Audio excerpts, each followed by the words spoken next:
Installing your cat hammock is easy. Let's go through the steps together. First, soak your suction cups in warm water for about 5 minutes. This strengthens the cup and prevents slipping. After 5 minutes, dry off the suction cups.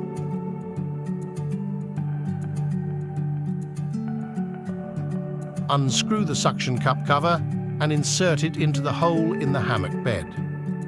Tighten them loosely and not all the way.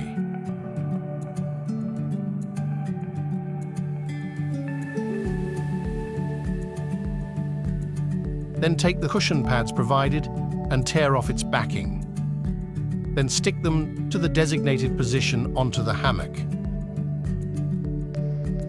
Wipe your surface clean with a rag or a paper towel before installation. Position the hammock and push down onto the suction cuts before using the screw to tighten and secure. Repeat this step for both suction cups.